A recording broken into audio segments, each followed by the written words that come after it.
Bismillahirrahmanirrahim. Assalamualaikum warahmatullahi wabarakatuh.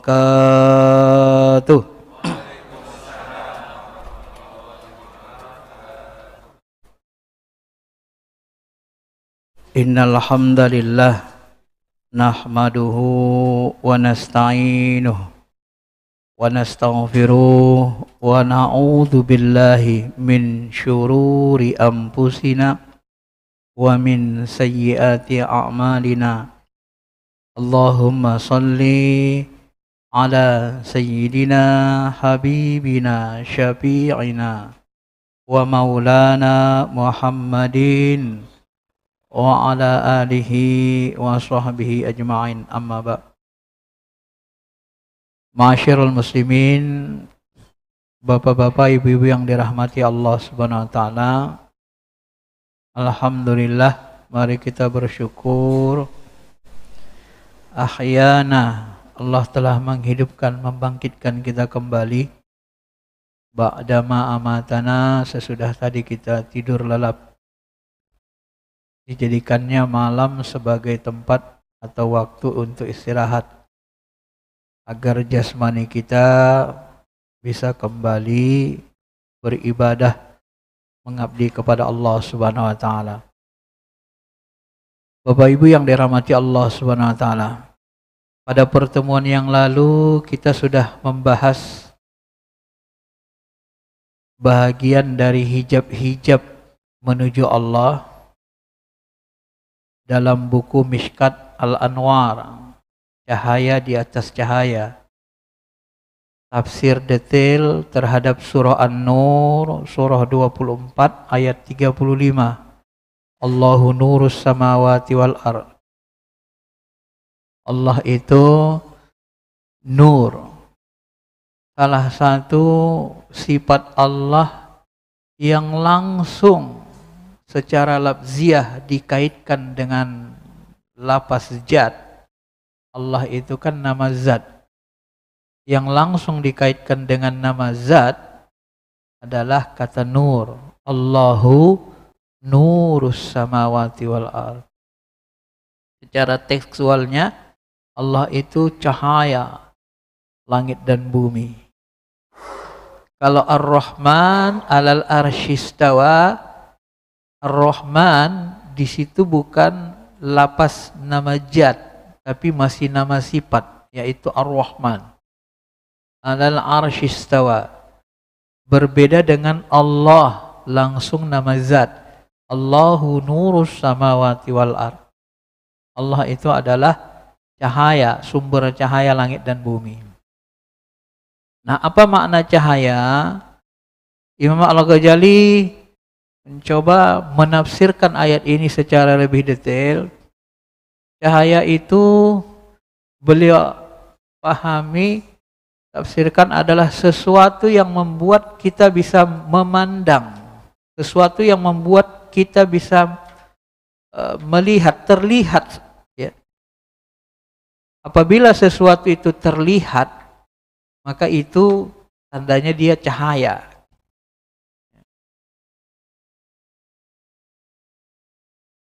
Apa yang membuat kita bisa melihat segala sesuatu kalau bukan cahaya?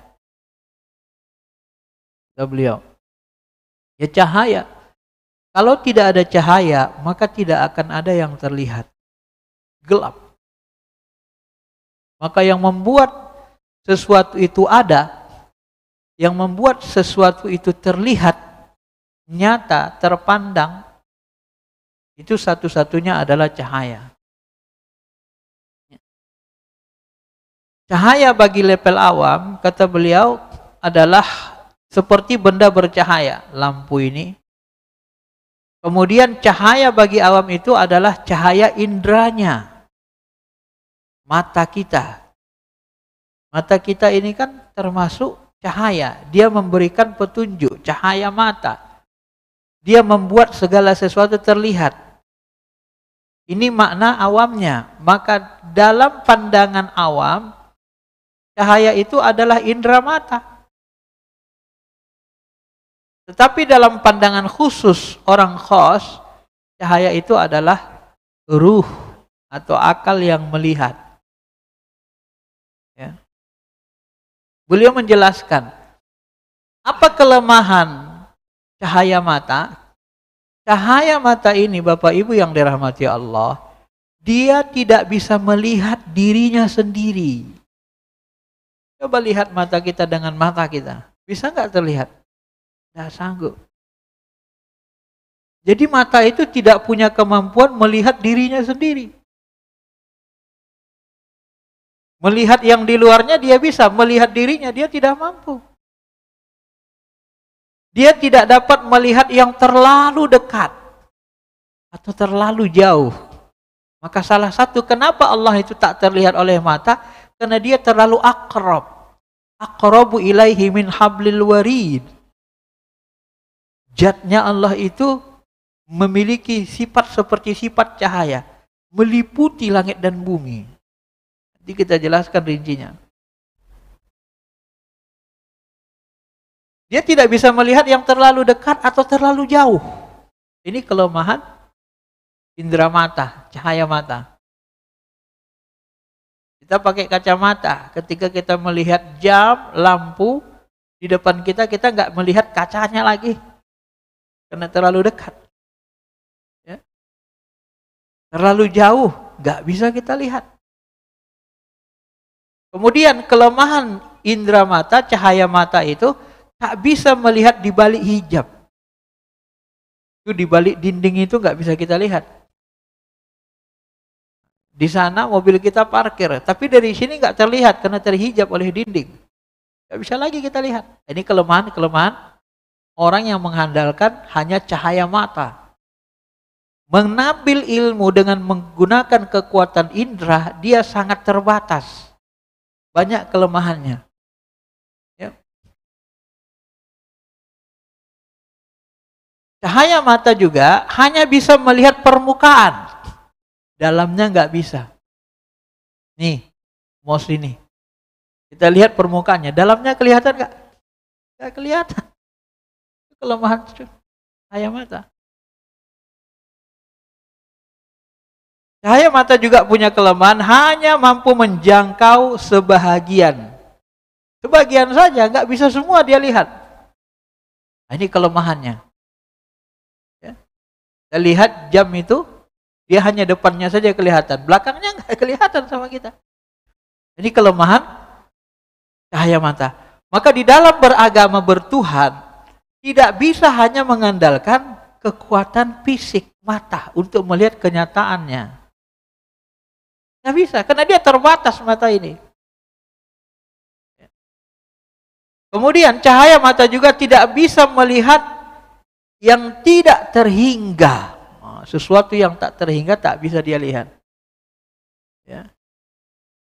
Dan yang terakhir kata beliau, cahaya mata ini bisa menipu.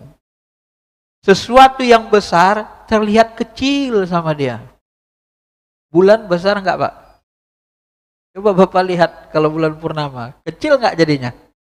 Kecil. Jadi mata kita seperti menipu. Sesuatu yang sangat besar, dia lihat kecil.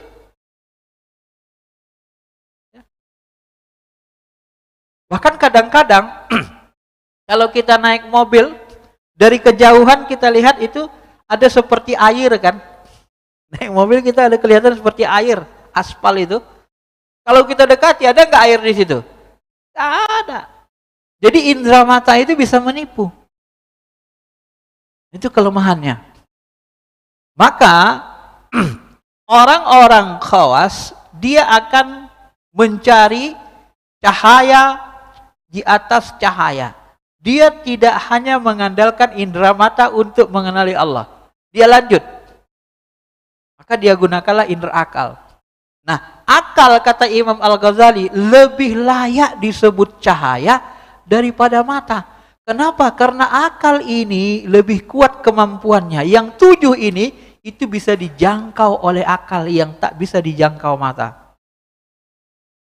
Akal bisa nggak melihat dirinya? Bisa. Ketika kita berpikir, kita bisa melihat sesuatu yang berpikir itu dalam diri kita. Dengan akal kita melihatnya. Akal bisa nggak melihat yang jauh? Bisa. Contoh, ini salah satu cara mengaktifkan rohani. Diajari Imam Ghazali dan para masyaikh semuanya sebenarnya sama. Coba Bapak Ibu bayangkan, sekarang coba Bapak Ibu bayangkan dengan akal Bapak Ibu rumahnya masing-masing. Terlihat nggak rumahnya? Terlihat pintu depannya? Ruang tamunya? Yang bisa melihatnya apa? Akal. Nah, itulah dia. Dia punya kemampuan yang lebih dari mata. Dia bisa melihat apa yang tidak bisa dilihat mata. Ya. Bisa nggak kita melihat seluruh ruangan tamu kita? Bisa. Di balik ruangan tamu ada kamar rumah kita, bisa lihat nggak pakai akal? Bisa. Catnya terlihat, depan belakang terlihat semua. Itulah kemampuan akal. Nah, kasyaf itu begitu Pak. Jadi dilalui nanti tingkat level akal begitu. Ya. Jadi tidak hanya permukaan dia bisa lihat, dalamannya pun bisa dilihat. Seperti ini. Orang yang membuat mos ini, dia bisa lihat dalamnya ini apa? Ada dalamnya lampu, ada dalamnya komponen ini A, B, C, C. Dia bisa lihat pakai akalnya. Ya kan? Tapi mata tidak bisa lihat. Maka akal itu melihat pakai ilmu pengetahuan. Dan akal akan mendapat cahaya dari wahyu Al-Quran. Maka Al-Quran itu disebut Allah dalam Quran sendiri adalah cahaya. Maka Al-Quran itu cahaya yang akan membimbing akal kita untuk mengenali Allah. Untuk menyampaikan kita kepada sumber nur. Cahaya di atas cahaya itu. Ya. Disebut juga lah Quran itu dengan cahaya. Maka salah satu nama lain dari Quran adalah nur. Bapak Ibu yang dirahmati Allah Subhanahu wa taala. Nah, alam yang kita hadapi diringkas Imam Al-Ghazali hanya dua. Yang pertama alam syahadah. Alam syahadah ini kita bisa saksikan dengan mata kepala, alam lahiriah, indrawi. Tetapi kalau kita mau berhubungan dengan alam gaib, alam malakut, ya kan? Apakah kita bisa pakai mata kepala? Tidak bisa. Maka alam malakut itu kita hubungi pakai mata hati atau akal. Ya. Alam ruhani dan Al-Quran menjadi penerangnya, petunjuk. Maka segala sesuatu penampakan gaib itu nanti tidak boleh bertentangan dengan Al-Quran. Dan Al-Quran itu langsung ilmu Allah dari Allah Subhanahu wa taala, ya. Kalau dia bertentangan nanti bisa jadi itu kasab yang salah, kasab jin atau macam-macam. Masyarul muslimin, Bapak Ibu yang dirahmati Allah Subhanahu wa taala. Maka kalau kita urut yang dimaksud dengan Allahu nurus samawati wal ar, Allah itu adalah sumber cahaya yang membuat alam ini nampak nyata semua, itu berasal dari Allah Subhanahu wa taala. Jadi yang membuat alam ini tampak nyata, kelihatan oleh mata kita adalah sumber cahaya, pantulan dari cahaya. Siapa yang menampakkan semuanya? Yang menampakkan semuanya adalah Allah. Dan Allah adalah la ilaha illallah, yang sebenar-benar cahaya, yang sebenar-benar nyata dan tampak, sebenarnya adalah wujud zat Allah. Sedangkan selain dari Allah itu la ilaha illallah, la maujud illallah. Sebenarnya tidak maujud. Kenapa? Karena seluruh makhluk ini dia ada diadakan oleh Allah. Dia tampak ditampakkan oleh Allah, bukan tampak dengan sendirinya. Maka tidak ada yang layak disebut cahaya kecuali zatnya. Maka disebutlah dia Allahu nurus samawati. Dialah sumber segalanya. Kalau tidak ada Allah, maka semuanya tidak ada. Semuanya tidak tampak. Maka alam semesta ini, alam syahadah ini, kata Al-Ghazali, ini bisa menjadi gambaran alam hakikat, alam gaib. Kalau alam syahadah, alam nyata, ada matahari. Kemudian bulan dapat cahaya dari matahari. Kemudian bintang-bintang, lebih kecil cahayanya. Kemudian memantulkan ke dinding-dinding kaca rumah kita. Kemudian terpantul ke semen, kelihatan. Nah, jadi bulan dapat cahaya dari matahari, bintang-bintang cahayanya kecil, dan alam semesta mendapat cahaya dari matahari. Nah, kalau kita mau perumpamakan, itulah perumpamaan alam malakut. Matahari itulah ibarat Allah Ta'ala, Raja. Menjadi sumber cahaya. Dialah yang menerangi seluruh alam ini. Jadi pantulan alam nyata ini, kata Al-Ghazali, adalah seperti bayang-bayangan. Bayang-bayang alam gaib. Bayang-bayang alam malakut. Ya namanya bayang-bayang kan tidak nyata kan? Maka kalau kita terbuka mata batin kita akan melihat kerajaan alam gaib, dan kita melihat alam bumi, alam nyata ini sebenarnya dia diadakan. Dia adalah seperti pantulan saja. Ya. Maka disebutlah oleh Nabi SAW, kalau kita masih hidup di dunia, sebenarnya kita masih tidur. Ketika kita mati baru melek bangun. Baru kelihatan nyatanya, aslinya. Ya. Masyiral muslimin, Bapak Ibu yang dirahmati Allah Subhanahu wa taala. Nah, cahaya yang terdekat dengan Allah, maka di dalam ilmu tasawuf, kalau kita gabung-gabungkan sedikit dengan teori Syekh Abdul Qadir Jilani, ulama-ulama tasawuf lainnya, maka yang pertama kita gunakan untuk mencari Allah, menemukan Allah adalah dengan indra mata. Indra mata itu ya indra fisik, alam indrawi, alam fisik seperti cahaya matahari yang terpantul di semen misalnya di siang hari. Nah, cahaya yang terpantul di lantai. Bukan? Nah, cahaya itu sumbernya sebenarnya dari kaca. Ya, jadi kolbu.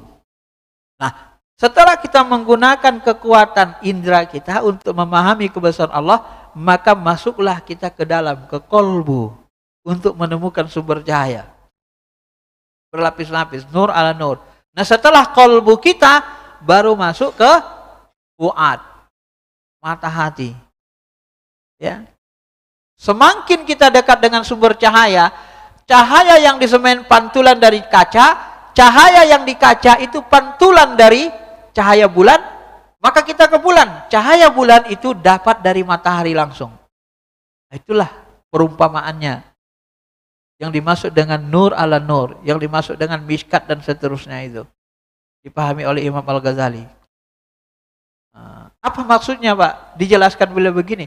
Maksudnya kalau kita mau ma'rifat mengenal Allah, jangan gunakan indera mata saja. Nggak akan sampai selama-lamanya. Nggak akan kenal sama Allah selama-lamanya. Ya. Gunakan indera akal. Gunakan indera hati. Mata hati. Nah, dengan mata hati inilah yang disebut dengan Lepernul Muhammad. Jadi Bapak Ibu yang dirahmati Allah Subhanahu wa taala, alam itu pun sebenarnya begini lapisannya. Jadi kalau kita mau hubungkan dengan teori alam Syekh Abdul Qadir Jilani, indra mata ini terhubung ke alam syahadah, alam nyata. Indra kolbu, zauk, itu terhubung ke alam malakut. Indra mata hati, cahaya puat Nur Muhammad, itu terhubung ke alam jabarut. Nah, baru masuk alam lahut yang meliputi seluruh alam. Nah, itu daerah yang tidak semua makhluk bisa masuk ke situ. Jibril pun masuk akan hancur terbakar. Masyiral muslimin, Bapak Ibu yang dirahmati Allah. Maka kondisi orang-orang yang kaum arifin yang ingin mengenal Allah, mengenal sumber cahaya itu, mereka mengenali Allah lewat ma'rifat dengan ilmu, lewat zauq, rasa. Kadang-kadang mereka setelah memiliki rasa, Kalau kita sholat, kita menangis, bergetar kita, ya, hidup rasa kita itu zauq. Maka Al-Ghazali mengatakan, ilmu itu lebih tinggi dari iman. Yarfa'illahu alladhina amanu walladzina utul ilmi darajat. Jadi ilmu lebih tinggi dari iman. Dan zauq lebih tinggi daripada ilmu. Beliau menyebut begitu. Maka setelah Bapak nanti beramal, Bapak nanti akan, kalau sudah rajin beramal, akan mendapatkan zauq, rasa, cita rasa dalam ibadah. Kadang kita merinding, kadang kita bergetar, disebut nama Allah, idza dzukirallah wajilat qulubuhum. Nah, tadi sholat subuh, begitu dibacakan ayat-ayatnya, bertetesan air mata kita, tara a'yunahum tafidu minad dam'i mimma arafu minal haq. Kamu lihat mata mereka meneteskan air karena mereka menyaksikan yang hak. Itu cita rasa. Jadi kalau di dalam teori mencari Tuhan, ada orang nyari Tuhan lewat indera, gagal. Ada orang nyari Tuhan lewat hati rasa, masuk ke wilayah kebatinan, batinnya. Sudah mulai. Lewat akalnya, ya, sudah mulai. Nanti lewat batinnya, hatinya, ruhaninya. Maka Bapak Ibu, kalau kita hubungkan dengan teori yakin, ada namanya ainul yakin, yakin dengan mata. Ini level paling rendah. Ada namanya ilmu yakin, dapat yakin karena ilmu dengan akal, level nomor 2. Ada namanya hakul yakin. Hakul yakin itu di mana? Itu letaknya di qalbu, di mata hati. Maka bertuhan itu tidak bisa kita dekat kepada Allah kalau tidak menggunakan qalbu atau mata hati. Karena itulah yang mengantarkan kita kepada hakul yakin. Ya. Maka belajar tasawuf itu pentingnya di situ. Maka belajar tasawuf itu seperti kata Syekh Abdul Jilani, akan mengantarkan kita kepada makrifat zat. Bukan hanya makrifat sifat amal. Makrifat zat, mengerti kita zat Allah itu bagaimana. Kenapa? Karena dia main fuad, mata hati. Maka dzabal fuadu ma ra'a, surah An-Najm. Nabi Muhammad tidak mendustakan. Maka dzabal fuad. Fuad Nabi Muhammad, mata hati beliau tak mampu mendustakan apa yang dia lihat. Apa yang dia lihat? Satu tafsir Jibril, satu tafsir lagi dia melihat zat Allah Ta'ala. Kenyataannya. Paling tidak bahasa lainnya, kalau bagi orang yang tidak mengatakan Nabi tidak melihat zat, seperti Aisyah dan kawan-kawan yang sependapat dengan beliau, nur zatnya paling tidak kita melihat nur zatnya. Karena yang paling dekat dengan zat adalah nur zat. Nah, maka Al-Ghazali terus terang dia kan, dalam bab yang kemarin kita sebut, orang yang mengatakan Allah itu bersemayam di langit di atas arasy dengan zatnya bertempat, itu adalah orang yang terhijab daya khayalnya. Tidak mampu dia masuk ke lubuk hati, lubunnya, inti ruhnya, memandang Allah, mengenali Allah. Dia mengenali Allah dengan daya khayalnya. Masih terlalu awam sebenarnya orang seperti itu. Padahal Allah itu muhitum bikulli syai', zatnya itu meliputi segalanya. Akidah Tahawiyah, tidak ada makhluk yang bisa meliputi segalanya kecuali zat Allah. Disitulah kehebatan Allah, disitulah kebesarannya. Dia lebih besar dari seluruh makhluk. Al-Ghazali pun menyebut begitu. Lebih besar Allah, zatnya itu lebih besar dari segala-galanya. Karena dia liput. Tetapi dia bukan benda, tidak berbentuk, tidak berupa, tidak berwarna. Segala yang berbentuk, dia akan binasa. Yang tidak binasa, yang tidak punya bentuk. Itulah zatnya. Kullu syai'in halik illa wajhah. Semuanya binasa kecuali zatnya, wajahnya. Semuanya binasa. Yang binasa apa? Yang hancur apa? Yang berbentuk, yang berupa, yang berwarna. Ya. Maka kalau di makrifat zat itu, Allah itu ruang kosong ini bersandar kepada zat Allah langsung. Di balik ruang kosong ini ada zatnya yang meliputi segala-galanya. Jadi dia bisa dilihat pakai mata hati kita. Allah itu. Tuh Allah tuh. La ilaha illallah. La ilaha illallah. Alat penghubung kita kepada zatnya apa coba? Alat penghubungnya adalah rasa yang ada di kolbu. Itulah alat penghubungnya, sinyalnya. La ilaha illallah.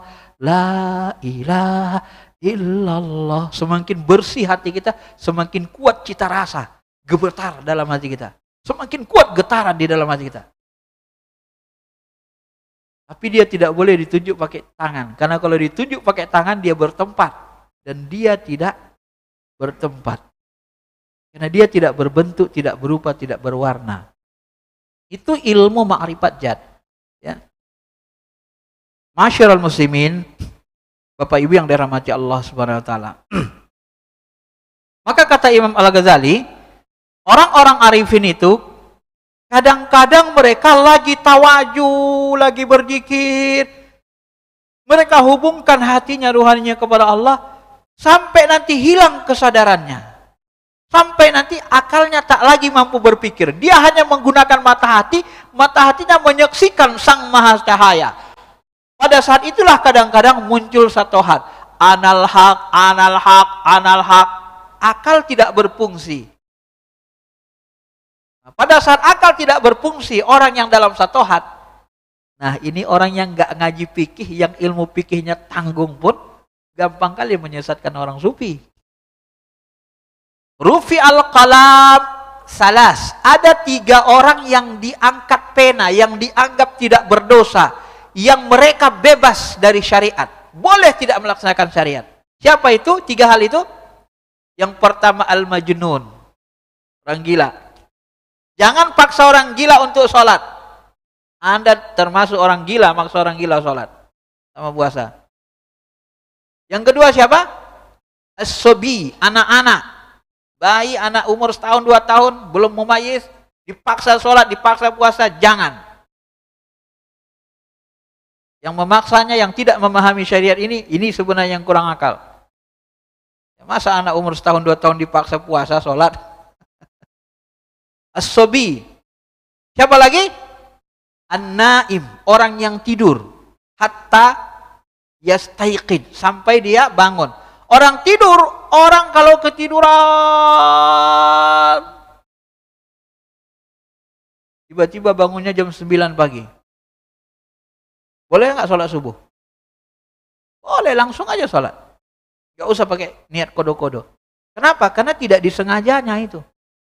Dosa nggak dia? Tidak berdosa. Ya Pak ya? Ini sejelaskan ilmu syariat itu tidak bertentangan dengan ilmu hakikat.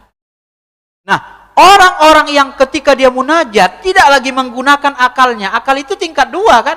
Tingkat pertama indera mata, tingkat kedua akal, kolbu, mata hati, tingkat paling dalam lub, inti ruh, inti hati. Nah, kalau guru di Tarekat Asabani disebut ruh robbaniyah.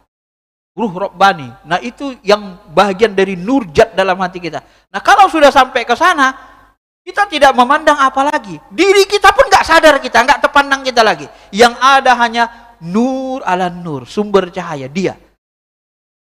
Nah, ketika itu akal tidak berfungsi, maka muncullah syubhat. Anal haq, tidak ada di jubahku ini kecuali Allah. Yazid Bustami, anal haq.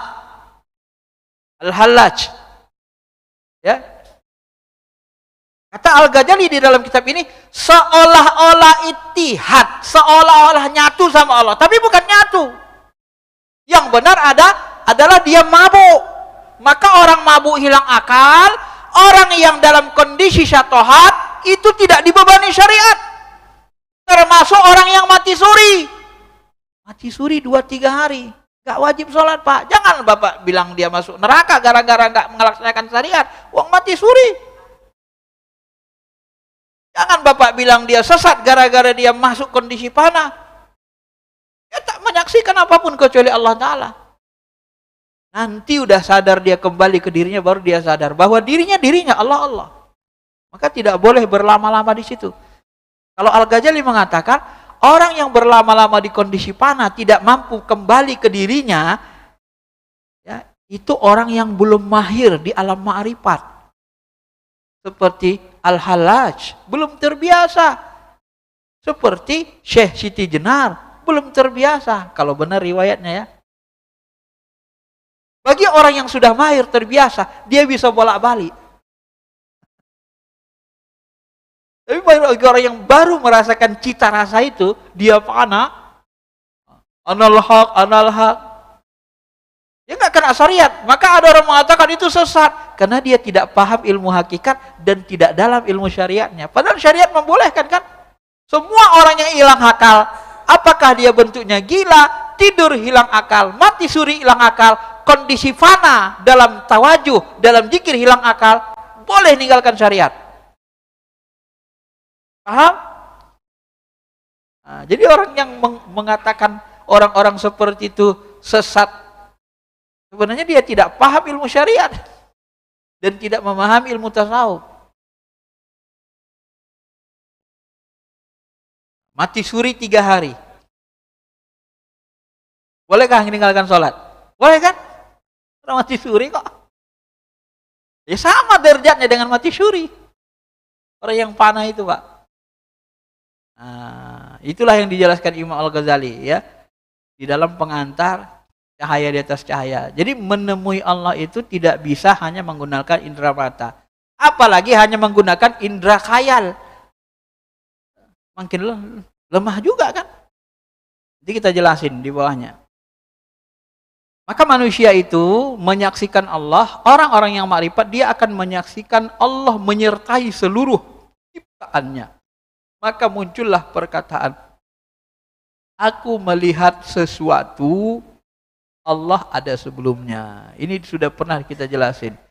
Sebelum kita melihat jam itu bergerak, kita melihat Allah dulu, baru terlihat gerakan jam. Kenapa? Karena lebih dulu ada Allah, baru gerakan. Karena Allah lah yang menciptakan gerakan dan perbuatan. Itu orang marifat, Pak. Ya, arif billah. Sebelum kita melihat segala sesuatu, kita melihat Allah dulu. Itu yang disebut dengan musyahadah, orang siddiqin, kata Al-Ghazali. Ada juga ulama yang rasihin di bawahnya sedikit. Melihat sesuatu, lalu dia melihat ada Allah bersamanya. Allah khalaqakum wa ma ta'malun. Allah yang menciptakan kamu dan perbuatan kamu. Mencipta perbuatan memang Allah. Kita diberikan hak mengendalikan perbuatan. Menciptanya Allah. Mengarahkan perbuatan, kita diberi hak. Ya, oleh Allah Subhanahu wa taala. Sebatas untuk pertanggungjawaban dunia akhirat. Kemudian di bawahnya ada orang ghafilin, orang lalai. Orang lalai ini nggak tahu dia Pak hakikat. Dia anggap segala perbuatan gerak ya akulah gitu. Allah lah. Bahkan kadang enggak dia merasa Allah itu seperti enggak ada. Termasuk orang yang paling susah itu adalah orang mahjubin. Orang yang terhijab jauh dari Allah Ta'ala. Ini kalau ini orangnya tak lagi memandang Allah. Yang dipandangnya hawa nafsunya aja. A'udzubillahi min dzalik ya. Ini yang orang terjauh level rohaninya. Bapak Ibu yang dirahmati Allah Subhanahu wa taala, maka Al-Ghazali juga menyatakan alam syahadah ini adalah misal perumpamaan seperti alam rohani, seperti yang kita jelaskan tadi. Jadi sumber cahaya alam semesta, alam jasmani, alam syahadah, alam nyata adalah matahari. Sumber cahayanya. Nah, jadi permisalannya, maka Allah itu dimisalkan seperti sumber cahaya itulah di alam rohani, di alam lahutnya ya. Maka sifat Allah itu, dulu saya sebut sifat Allah itu seperti cahaya memang, sifat zatnya langsung. Yang paling dekat dengan zatnya. Kalau Ar-Rahman alal arsy istawa itu masih sifat. Ar-Rahman itu tidak sama dengan Allah. Ar-Rahman itu masih nama sifat. Kalau Allah itu nama zat. Jadi yang menyebut sifat zat itu langsung Allahu nurus samawati wal ardh. Bukan istawa alal arsy. Maka zatnya itu tidak istawa alal arsy sebenarnya. Bukan tempatnya di situ. Ya, di situ disebut Ar-Rahman, ya, bukan Allah. Ya. Ma'asyiral muslimin, Bapak Ibu yang dirahmati Allah. Nah, begitulah. Jadi sebenarnya alam semesta ini adalah pantulan atau bisa menjadi tamsil di alam rohani atau alam hakikat atau alam malakutnya. Nah, yang paling dekat dengan Allah, yang paling sanggup menerima cahaya Allah, itulah yang disebut dengan pena, kolam. Maka yang pertama kali Allah ciptakan adalah kolam. Maka Syekh Abdul Qadir Jilani mengatakan, yang pertama kali diciptakan Allah dalam hadis adalah pena. Yang pertama kali diciptakan ada Nur Muhammad, Ruh Muhammad, itu sama. Jadi yang menerima limpahan ilmu cahaya Allah itu adalah Nur Muhammad, pena. Itulah yang paling dekat dengan Allah. Nah, maka guru sekumpul Abah Sekumpul mengatakan, kalau mau jalan pintas makrifat kepada Allah, banyakin sholawat supaya ruhani kita dekat sekali dengan Muhammad, supaya Nur Muhammad yang ada dalam diri kita hidup, ciri-ciri nurani kita hidup. Begitu disebut sholawat, sallallahu rabbuna ala nuril mubin, bergetar gemuruh di dalam rindu kepada Nabi SAW.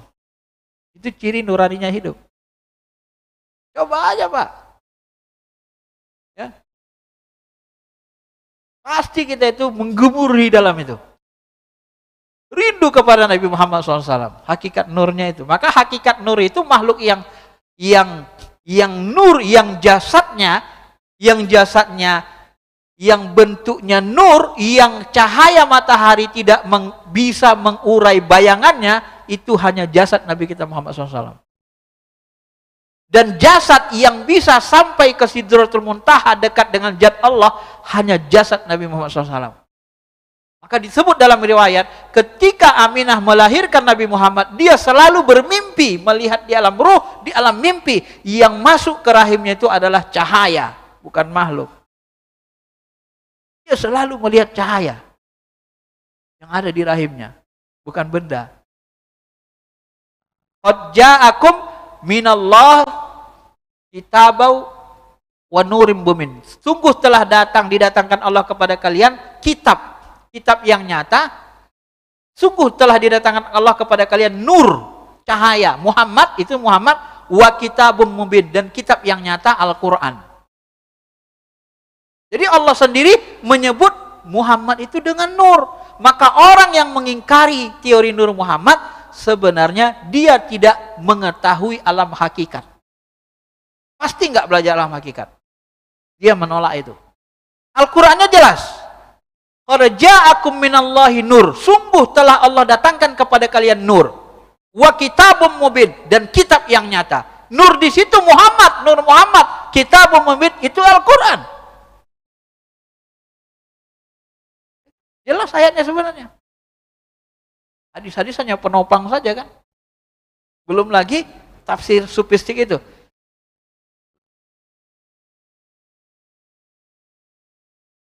Di dalam diri kita, di dalam diri kita itu adalah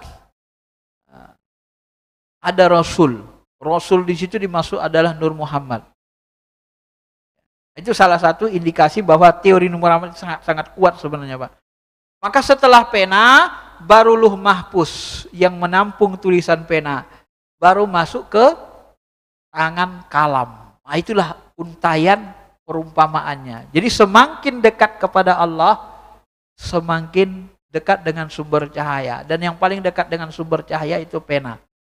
Baru Lauh Mahfuz, tempat menuliskan ilmu, penerang segala alam semesta. Jadi alam syahadah ini perumpamaan. Maka nanti Bapak Ibu yang dirahmati Allah Subhanahu wa taala, Al-Ghazali juga menyebut ada orang di dunia ini dia hanya mengakui yang nyata. Inilah kelompok hasyawiyah.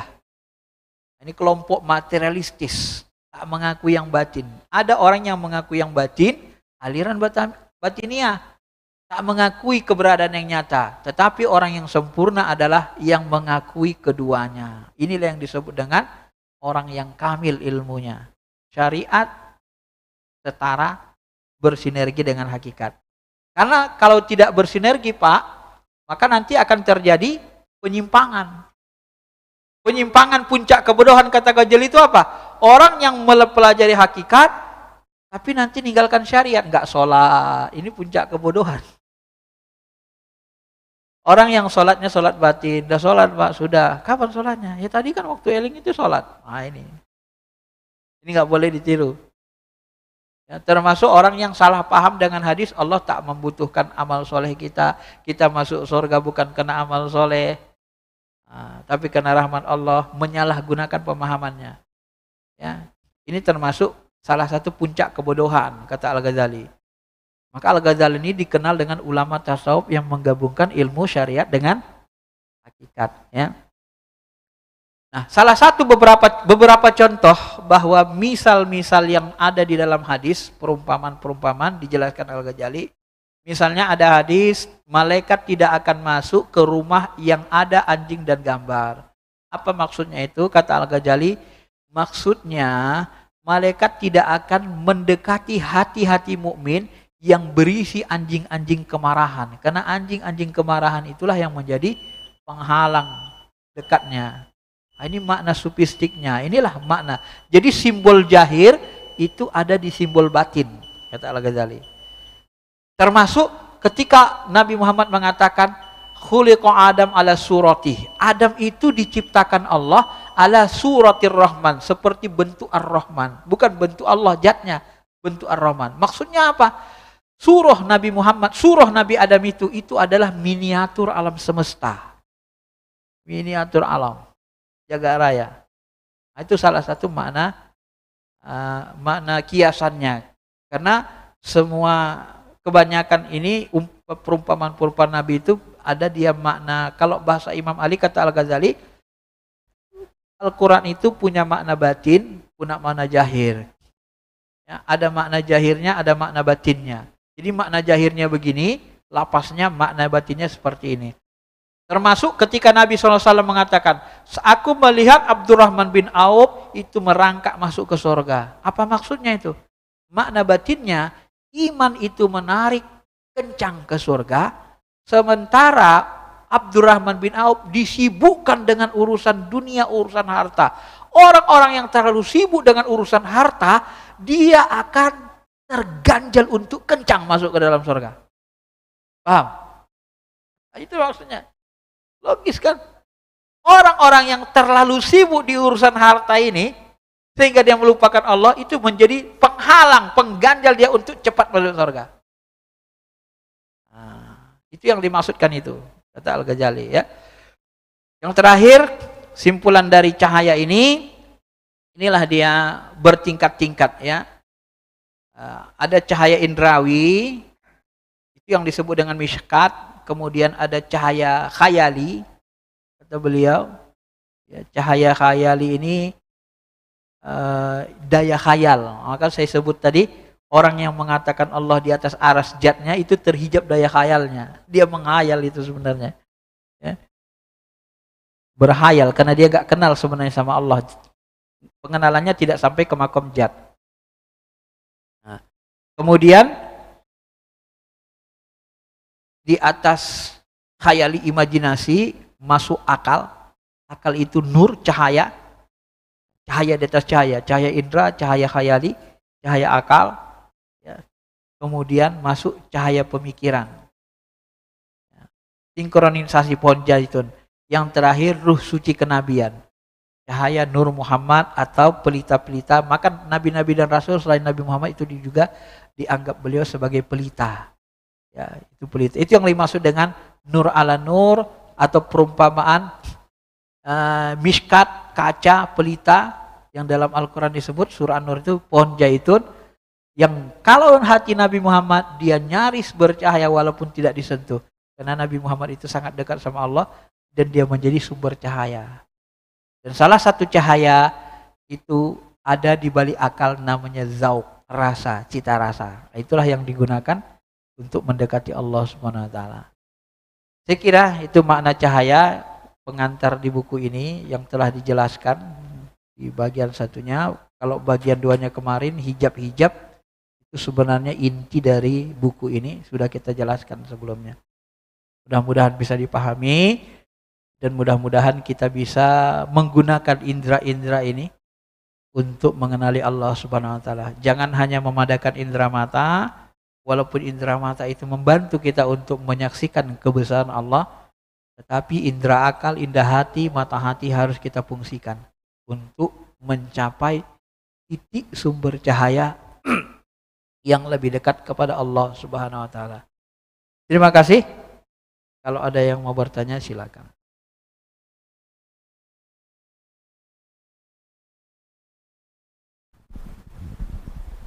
Bismillahirrahmanirrahim. Ustadz, kita sebagai manusia ya, ada jasmani dan rohani. Tadi kami melihat ada satu slide yang Ustadz sampaikan tadi tentang kefanaan. Setiap sesuatu itu kan ada batasan, ada takaran. Tadi dikatakan kefanaan, kita masuk ke dalam suatu dimensi di mana kita tidak mengerti diri kita itu siapa gitu. Iya. Sampai kita berada di mana, dalam kondisi apa, kita nggak tahu karena kita masuk melewati daripada dimensi yang batasan itu. Sehingga tadi disampaikan juga sesi jenar masuk dalam ini wujudnya Allah gitu. Dan kita juga pernah mendengar kita dalam melaksanakan ibadah haji itu suatu perjalanan spiritual yang mendekatkan diri pada Allah. Teknisnya adalah kita mempersiapkan diri, kita melalui suatu media transportasi gitu.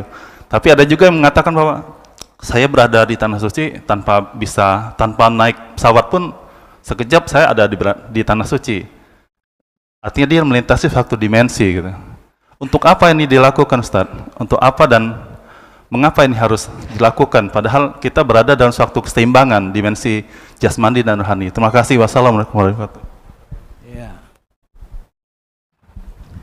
Nah, jadi begini Bapak Ibu yang dirahmati Allah. Untuk melatih hidupnya mata hati atau rohani kita atau akal kita, maka kita harus selalu memfungsikannya, gitu ya.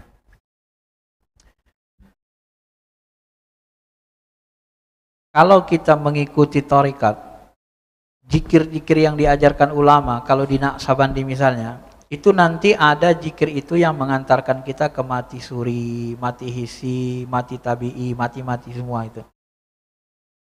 Itulah nanti mengantarkan kita kepada tingkat fana. Bagi orang yang sudah terbuka mata hatinya, seperti Nabi Muhammad SAW, beliau bisa menyaksikan dalam keadaan sadar alam mimpi. Ini saya mau katakan gini Bapak Ibu. Sebenarnya Bapak Ibu, kita setiap hari, hampir setiap hari berhubungan dengan alam ruh. Buktinya apa? Bapak Ibu sering mimpi nggak? Sering kan? Nah, ketika Bapak Ibu mimpi, Bapak Ibu melihat siapa dalam mimpi itu?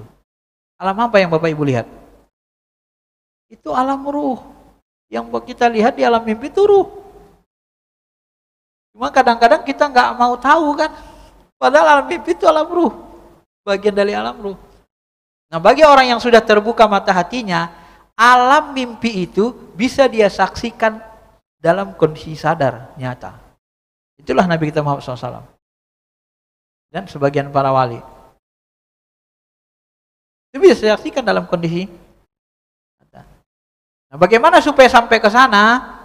Sampai ke sana adalah mengosongkan diri dari diri kita. Itulah fana. Sampai kita nanti melihat dengan penglihatan Allah. Aku jadikan dia melihat dengan penglihatanku. Nah, itulah yang maksudnya itu. Salah satu. Maka kata Al-Ghazali di dalam Mishkat Anwar ini, salah satu makna Allah itu turun ke langit dunia, itu maknanya bukan zatnya turun. Tetapi sebagian ulama hakikat ma'rifat mengatakan, Allah turun ke langit dunia itu maksudnya apa? Allah itu, ini. Di waktu-waktu sepertiga malam terakhir, itu rasa dekat kita kepada Allah sangat kuat.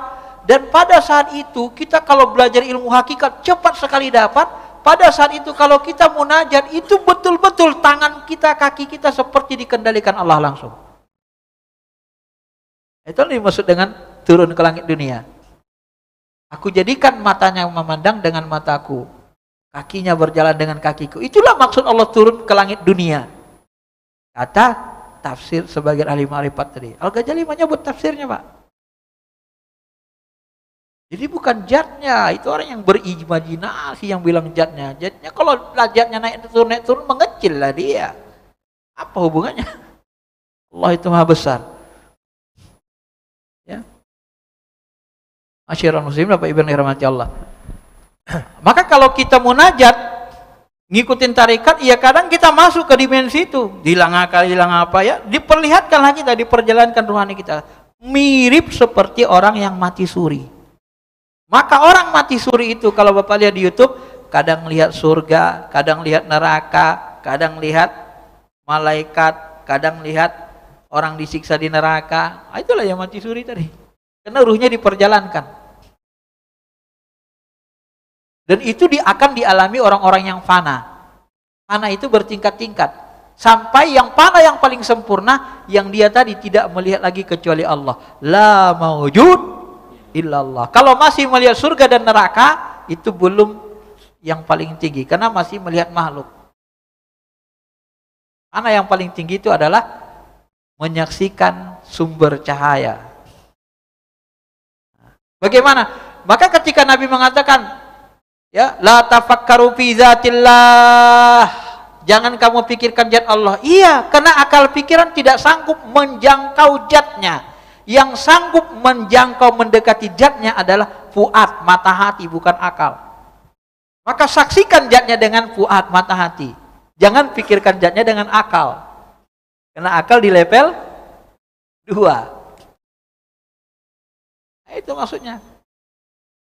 Saya memahaminya gitu. Kalau kita pahami dari ulama-ulama itu. Jadi zatnya itu disaksikan.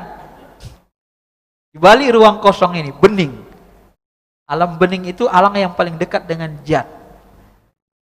Ya. Alam cahaya, alam nur Muhammad itu terang benderang. Setelah terang benderang masuk alam bening itu paling dekat dengan alam zat, alam lahud. Itu dipandang pakai mata rohani. Kalau mursyid saya menyebut begitu, ya. Alam zat itu, makrifat zat itu mendekati alam bening. Bening, sebening-beningnya seperti kristal. Nah. Jadi untuk apa kita melakukan itu ya? Kalau kita bisa melakukan itu, nanti kita kalau kita bisa sampai ke sana, ujung-ujungnya nanti kita peroleh hakul yakin. Enggak lagi ilmu yakin, ainul yakin. Mencapai puncak lah dia. Hakul yakin. Makanya kalau orang sudah menyaksikan alam malakut, ditunjukkan Allah kata Al-Ghazali, alam dunia ini menjadi rendahan. Memang alam rendah. Menjadi tak berharga, Pak. Itu jeleknya. Saya kasih bongkar rahasia, mohon maaf ini. Bagi yang nggak bisa mencerna, skip. Di antara teman saya, ketika dia munajat, fana, dia diperjalankan ke alam sorga. Dilihatnya sorga, dimakannya buah sorga itu, di alam ruhani itu, alam sorga itu. Ketika dimakannya buah sorga itu, padahal sudah dilarang guru, jangan makan. Dimakan sama dia. Maka setelah dia sadar, semua makanan di bumi ini gak ada rasa sama dia. Tahankan. Udah gak enak lagi, Pak. Udah dapatnya cita rasa buah sorga itu. Itu waktu di perjalanan. Maka dilarang guru. Setiap kita nanti kalau sudah sana dilarang, itu dituntun. Jangan makan, cium aja boleh. Wanginya pun luar biasa. Wanginya saja sudah sangat luar biasa. Mala ainun ra'at wala uzunun samiyat. Mau kita cari rasa itu di dunia ini, enggak ketemu. Enggak ketemu buah gitu enaknya. Akhirnya buah semuanya hambar. Maaf-maafnya Pak, kalau Bapak, ini mohon maaf, bukan untuk mengada-ngada. Ada orang yang melihat ini, kalau kita lihat di YouTube, ada orang yang melihat kecantikan Nyi Roro Kidul. Begitu dia lihat kecantikan, masih level jin Nyi Roro Kidul, nggak selera dia sama istrinya. Ya kan? Udah nggak pingin dia sama istrinya lagi. Kan gawat itu. Apalagi kalau ditunjukkan bidadari. Makanya hijab itu sebenarnya bahagian dari rahmat, kasih sayang Allah kepada kita di bumi ini. Tapi kalau sudah sampai ke sana, maka kita akan mencapai hakul yakin, diperjalankan. Ya, karena menjumpai Allah itu tidak bisa pakai akal, dia harus pakai mata hati. Ruh. Wa nafakhtu fihi mir ruhi. Bukan akal yang paling dekat dengan Allah. Yang paling dekat adalah ruh, mata hati inti ruh. Maka disebut wa nafakhtu, aku yang langsung meniupkan ruh itu. Maka ruh itu min amri rabbi, di alam amar, alam perintah, langsung berhubungan dengan zatnya. Ya. Nah, itu yang bisa saya jelasin, Pak, ya. Ya. Terima kasih Pak Ustadz atas waktunya. Pertanyaan saya, mungkin ada beberapa Pak Ustadz ya. Yang pertama dimulai dari pemahaman ya, bahwa tadi saya tidak melihat ada arash ya di dalam tayangan-tayangan tadi, tidak ada arash. Jadi sebenarnya di mana tuh arash Allah? Allah bersemayam di arashnya, gitu ya. Satu itu Pak Ustadz. Yang kedua dalam konteks tadi bahwa untuk bisa ma'rifat zat ya, maka dibutuhkan lub, dibutuhkan kolbu yang fuad ya, yang bisa nanti connect. Jadi ada kayak bahasa ilmiahnya ada energi yang bisa nyambung gitu ya dengan Allah melalui kolb atau inti lub tadi ya. Nah, untuk bisa mencapai ini, kebersihan hati Pak Ustadz sebut salah satu tadi ya, kebersihan hati, kebeningan hati dan seterusnya, ilmu selain ilmu tadi dan seterusnya dibutuhkan. Nah, yang saya mau praktisnya ini, kalau sholat sudah sampai pada level itu khusyuk tuh ya, saya yakin sholatnya khusyuk ya Pak Ustadz. Tapi bagaimana untuk mencapai level itu supaya khusyuknya muncul Pak Ustadz? Nah, jadi apa yang kita butuhkan untuk praktisnya, karena ini menjadi PR kita semua saya kira, bahwa untuk katanya kalau kita sholat itu seolah-olah tempat salah satu momentum untuk bagaimana kita bisa mi'raj gitu ya. Allah. Demikian pertanyaan. Terima kasih. Assalamualaikum warahmatullahi wabarakatuh. Terima kasih atas penjelasan. Sewaktu saya belum bertarikat, saya nggak yakin kalau ada orang yang bisa khusyuk sholat. Nggak percaya saya, Pak. Tapi setelah saya dalami gitu kan, apalagi sekitar seminggu yang lalu, ketika saya jumpa Tuhan saya, ziarah, namanya ziarah hidup.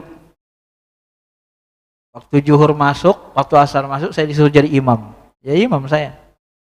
Gitu saya imam, itu 4 rakaat itu yang saya rasakan hampir 100% saya tidak melupakan Allah.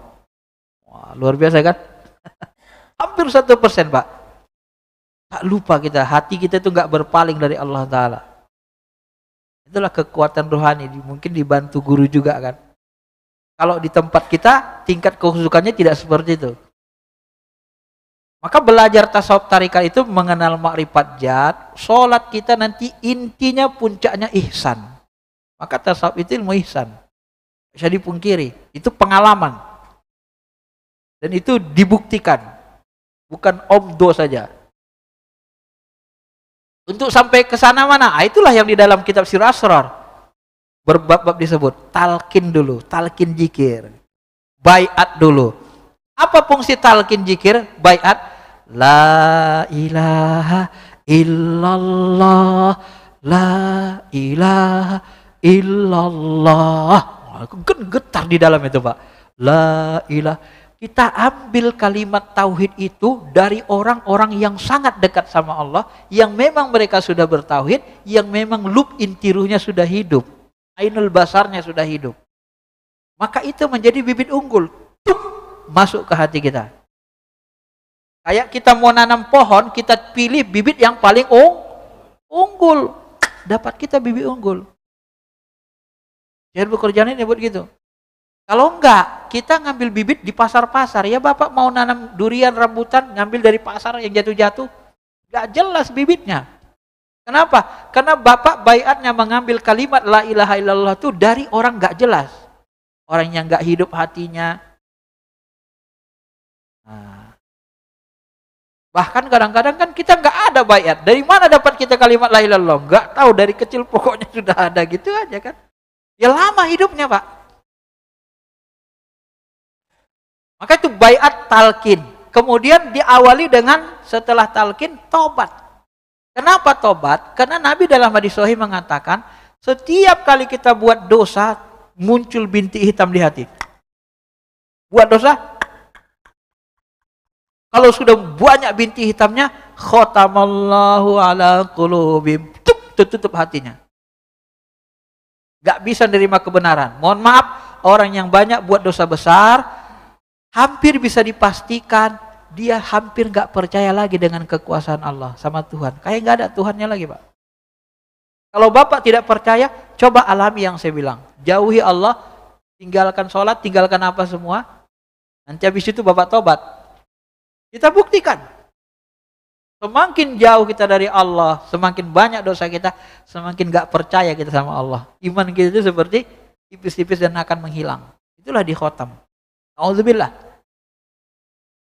Maka untuk menghilangkannya, kata Nabi langsung dalam hadis itu, apabila dia beristighfar, astaghfirullahaladzim, astaghfirullahaladzim. Gugurlah itu, bintik hitamnya, gugur. Maka semua tarikat itu setelah kita talqin, setelah baiat, wajib, bukan wajib ya, disuruh mandi tobat, sholat sunnah tobat. Tobat. Menggugurkan, niat. Nah, itulah awalnya Pak langkahnya untuk sampai ke sana. Bersihin. Apabila hati kita sudah bersih, maka kita bisa menyaksikan. Nah inilah tadi yang dikatakan Al-Ghazali. Runtun. Dan kita akan bisa terus. Dari indera mata, masuk ke daya khayal, masuk ke akal, masuk ke pemikiran, masuk ke ruh, inti ruh, terus sampai menyaksikan. Sampai dengan menyaksikan dengan lub inti ruh, inti hati, mata hati, fuad. Ya. Maka orang yang paling dekat dengan inti ruh, nanti pada puncaknya, kalau kita sudah sampai kepada lub, kita nggak bisa lagi lupa dengan Allah. Susah kali melupakan Allah. Sama dengan Bapak mengawali untuk senantiasa ingat Allah di awal menalangkah. Begitu kita mau ingat Allah, susah kali mau ingat Allah terus. Kenapa? Karena belum sampai ke ujung. Kalau sudah sampai ke ujung ke lub inti ruh, susah sekali melupakan Allah. Sama susahnya dengan di awal kita melangkah untuk mengingat Allah. Maka ciri-ciri orang yang sudah sampai ke lub kan jelas dalam Al-Imran ayat 191-193. Apa kata Allah? Inna fi khalqis samawati wal ardi wa ikhtilafil laili wan nahar la ayatil liulil albab. Langit bumi tanda-tanda kekuasaan bagi siapa? Ulul albab. Ulul albab itu siapa? Albab itu jamak dari kata lub, inti ruh. Siapa ulul albab itu? Alladzina yadhkurunallaha qiyaman wa qu'udan wa 'ala junubihim. Coba lihat. Sudah disinggung Allah. Jadi orang yang sudah sampai ke inti ruh itu adalah dia ingat Allah waktu berdiri, waktu duduk, waktu berbaring. Enggak lupa lagi, Pak. Alam ya'ni lil ladzina amanu an takhsha'a qulubahum li dzikrillah. Ayat lain. Apakah belum sampai kepada kalian orang beriman, hati kalian tunduk, khusyuk, selalu mengingat Allah. Belum sampai masanya. Kenapa belum sampai? Kata Allah kan. Kok belum nyampe-nyampe? Udah lama berislam, sudah lama beragama. Kok belum nyampe-nyampe? Kok belum nyampe ke makam khusyuk? Ya orang beriman. Kenapa belum nyampe-nyampe kata Allah? Nah itulah dia Pak. Maka kalau sudah selalu ingat Allah, terbiasa, susah kali melupakan Allah, otomatis khusyuk secara otomatis. Maka kalau kita belajar tasawuf, ruhani kita dituntun sama mursyid, guru mursyid. Paham kita zat Allah bagaimana, tak berbentuk, tak berupa, tak berwarna. Paham kita nanti bagaimana tata cara khusyuk. Itu kita alami dan nikmat sekali. Memang ibadah itu nikmat. Salah satu ajab yang diberikan Allah kepada seseorang, kata ulama ahli hakikat, ya, salah satu ajab yang orang sering tidak menyadarinya, apabila dia beribadah, ibadahnya tak terasa nikmat. Itu ciri-ciri ajab ruhani namanya. Ajab ruhani itu Pak. Wong kita makan aja enak kan? Kan warung Padang, kan durian enak. Ini sholat kok nggak enak, kok nggak nikmat? Apa masalahnya? Kalau bukan dalamannya yang nggak bener, ya kan? Nggak mungkin nggak ada masalah, Pak. Maka orang yang belajar syariat aja nggak mau belajar hakikat, kopong, isinya blong. Luarnya bagus, berjenggot, berjubah, isinya blong, kopong. Sebut nama Allah, nggak ada getaran. Maunya berdebat aja, berkelahi aja nanti ilmu syariat. Kenapa? Karena sampai di akal aja. Kalau kita belajar hakikat gini ya tenang hati kita. Nggak keras akal kita, Pak. Itulah bedanya, ya, menggunakan hati dengan akal. Adapun tentang aras, yang lalu sudah saya sebut di penjelasan mengenai zat apa itu ain Allah, di mana Allah. Aras itu yang saya pahami di alam ma'rifat, Pak. Saya kadang-kadang takut menceritakannya. Ada di tarekat ini kadang-kadang nggak boleh ceritakan, nanti jadi fitnah. Apalagi orang-orang sekarang kan, kalau sudah kita cerita yang gaib, karena dia nggak ngalami, nggak percaya, langsung dibuat tahayul kurapat sama dia. Susah. Saya, Pak, nah ini kan takut-takut saya bilangnya. Saya pernah lihat diperlihatkan Allah dengan yang aras itu. Pernah saya diperlihatkan Allah. Terah mau percaya nggak percaya? Di mana itu aras itu? Itulah yang saya sebut kemarin. Aras itu, Pak, di balik ruang kosong ini. Dia tidak di alam nyata. Kalau alam nyata nabrak bumi, bumi hancur. Ya. Kenapa di balik ruang kosong ini? Kan sudah ada Quran mengatakan, wasi'a kursiyyuhus samawati wal ardh. Kursi Allah seluas langit, bumi. Di mana coba dia? Kalau bukan di balik ruang kosong ini. Ya kan? Di mana coba kalau bukan di balik ruang kosong ini? Balik ruang kosong ini kan ada alam malakut, ada alam jabarut, ada wilayah ketuhanan. Itu yang saya buat gambarnya kemarin itu kan, meliputi. Ya harus itu balik ruang kosong ini. Dari mana tahu? Dari Quran. Coba baca dengan baik. Kursi Allah seluas langit dan bumi. Coba Bapak lihat langit, seluas bumi. Terus di mana lagi? Bapak mau keluar dari langit dan bumi, mau kemana? Berarti kan di balik ruang kosong ini, cuma dia di alam jabarut, dimensinya yang beda. Nah, kalau mudah memahaminya, dimensinya yang beda. Kalau kita orang radio elektronik, gelombangnya yang beda. SW sama FM, SW1. Di mana itu? Di dalam radio itu semua, Pak. Cuman nggak ketemu dia, nggak nyentuh, nggak nabrak. Hati kita ini bergelombang ini. Mata hati tuh ke alam jabarut. Qalbun alam malakut. Ya. Kalau fuad ya ke alam jabarut, kan kalau sodrun dada ke alam nyata, akal. Sambung dia. Dimensinya. Itu yang saya pahami setelah saya kaji semua beberapa buku-buku dan pendapat masyayikh kita. Nah, aras itu lebih besar dari kursi lagi. Mana dia? Ya ini meliputi langit dan bumi. Allah itu lebih besar lagi, Allahu Akbar. Jadi aras itu di balik ruang kosong ini meliputi langit dan bumi. Allah tuh iya ini istawa alal arsy ar-rahmannya. Maka kalau Bapak, kan dulu saya sebut, kalau Bapak ditunjukkan Allah kasab aras, nampak tuh tiang aras nih. Masya Allah, maaf. Mana bisa kita melihat? Semua kita, mursyid-mursyid kita, semuanya diperlihatkan Allah. Kalau melihat sendiri, nggak bisa. Keinginan kita nggak bisa. Nah, maka tadi itulah hadis kudus itu. Apa namanya? Kalau kita tawajud sepertiga malam terakhir itu, zikir itu kan dekat. Kujadikan dia memandang kayak mataku, gitu kan. Nah, itulah tadi. Baik, saya kira itu aja lah ya. Ada lagi? Wah, ini serius, makin serius ini. Allahu Akbar. Assalamualaikum warahmatullahi wabarakatuh. Yang sederhana saja, Pak. Iya. Saya ini masih bingung itu, mungkin karena keterbatasan pengertian ya, bahwa seluruh ibadah-ibadah kita itu, terutama sholat itu untuk zikrullah itu, untuk mengingat Allah. Nah, saya ini masih bingung dengan terjemahan kata mengingat ini. mengingat Allah itu seperti apa sih Pak? Karena dalam pengertian saya, mengingat itu sesuatu yang sebelumnya telah kita ketahui begitu. Nah, ada yang mengatakan mengingat itu menyebut saja. Kalau kita mengatakan misalnya Allah atau la ilaha illallah, itu sudah termasuk kategori mengingat. Nah, sementara tadi Pak Ustadz menjelaskan bahwa Allah itu tidak berbentuk, tidak berupa, tidak berwarna, tidak berbau. Nah, bagaimana sebenarnya atau apa yang kita mau ingat ketika mengingat Allah itu? Karena ada juga pernah saya baca di buku, ingatlah Allah seperti engkau mengingat orang tuamu, bahkan asyaddu, lebih keras dari ingatanmu kepada orang tuamu itu dengan ingatanmu kepada Allah, lebih kuat. Nah, kalau orang tua ke saya, misalnya itu kan bisa saya mengingatnya wajahnya, perilakunya, fisiknya.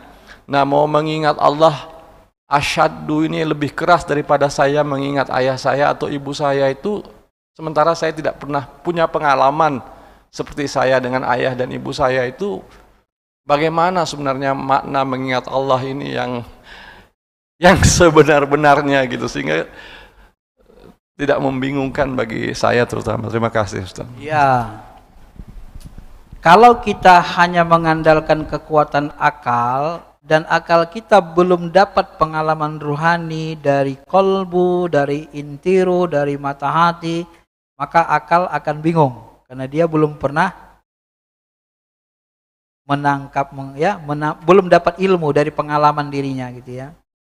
Memang begitu. Itulah makanya kalau kita masuk tarekat kita enak memahaminya. Sederhananya gini Pak. Zikir itu artinya berlepel-lepel. Zikir itu bisa menyebut Subhanallah, Alhamdulillah, itu menyebut pakai lisan. Ya. Zikir itu bisa mengingat pakai hati, pikiran. Yang ingat kan akal pikiran. Maka akal pikiranlah yang mengingat. Bagaimana Bapak mengingat orang tua yang sudah meninggal? Nah, begitulah kira-kira. Tapi orang tua kita berbentuk, Allah tak berbentuk, itu saja bedanya. Ya. Nah, kemudian ada namanya zikir menyaksikan, musyahadah. Nah, ini lebih tinggi dari ingat. Zikir menyaksikan itulah namanya zikir ruh. Diam. Nah, ini zikir diam nih. Zikir ruh, menyaksikan.